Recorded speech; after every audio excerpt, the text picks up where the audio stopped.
પાટણ નગરપાલિકા વિસ્તારમાં આવેલા વોર્ડ નંબર 9ની ક્રિષ્ના સોસાયટીમાં છેલ્લા 12 મહિનાથી ગટર ઉભરાવાની સમસ્યા જોવા મળી રહી છે। ગટર ઉભરાવાની સમસ્યા લઈને જાહેર રસ્તાઓ પર ભૂગર્ભ ગટરના ગંદા પાણી ભરાઈ જવા પામે છે। ભૂગર્ભ ગટર ઘણા સમયથી ઉભરાવાની સમસ્યાના કારણે આ વિસ્તારના ગંદકીનું સામ્રાજ્ય થવા પામ્યું છે। પાટણ નગરપાલિકાના ચૂંટાયેલા કોર્પોરેટર અને નગરપાલિકાના સ્થાનિક પ્રશાસનને સોસાયટીના સ્થાનિક રહીશો દ્વારા વારંવાર રજૂઆત કરવા છતાં સમસ્યાનો આજ દિન સુધી ઉકેલ આવ્યો નથી। ત્યારે આ બાબતે પાટણ નગરપાલિકાના ચીફ ઓફિસરને જાણ કરેલ છે।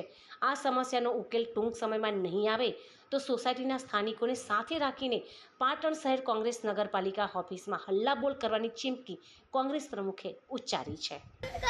12 મહિનાથી આ ગટર ઉભરાય કોઈ આયોજન કરતું નથી।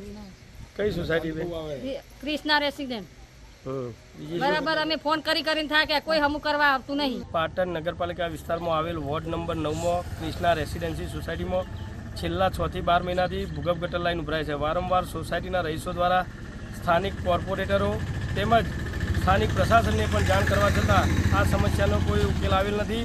જો ટૂંક સમયની અંદર અમે અત્યારે ચીફ ઓફિસર શ્રી પાટણ અને ભૂગર્ભ ગટરના જે ભાવેશભાઈ સંભાળે છે એમને જાણ કરીએ 2 દિવસ કે 3 દિવસની અંદર જો આ સમસ્યાનો ઉકેલ નહીં આવે તો અમે સોસાયટી સાથે તમામ રહીશો સાથે નગરપાલિકામાં હંગામો કરી અને ચીફ ઓફિસરની ઓફિસમાં બેસી જઈશું અને જ્યાં સુધી આ સમસ્યાનો ઉકેલ નહીં આવે ત્યાં સુધી અમે ત્યાંથી ઊભા નહીં થઈએ એવી પાટણ નગરપાલિકાને પાટણ શહેર કોંગ્રેસ પ્રમુખ તરીકે અમે પાટણ નગરપાલિકાને ચીમકી આપીએ છીએ કે ટૂંક જ સમયની અંદર જે 12 મહિનાથી આ ભૂગર્ભ ગટર ઉભરાવાની સમસ્યા છે અને અહીંયા એટલા ખૂબ જ દુર્ગંધ મારે છે, તેમજ અહીંયા આખું નેડિયું ભૂગર્ભ ગટરના પાણીથી ભરાય છે। લોકો પણ આ ભૂગર્ભ ગટરના ગંદા પાણીમાંથી અવરજવર કરવા માટે મજબૂર બન્યા છે। તો પાટણ નગરપાલિકાને નમ્ર વિનંતી છે કે અહીંયા સાફ સફાઈ કરાવી અને દવાનો છંટકાવ કરાવીને લોકો રોગચાળામાં ના સપડાય એ દિશામાં કાર્યવાહી કરે તેવી પાટણ શહેર કોંગ્રેસ પ્રમુખ તરીકે મારી માગણી છે।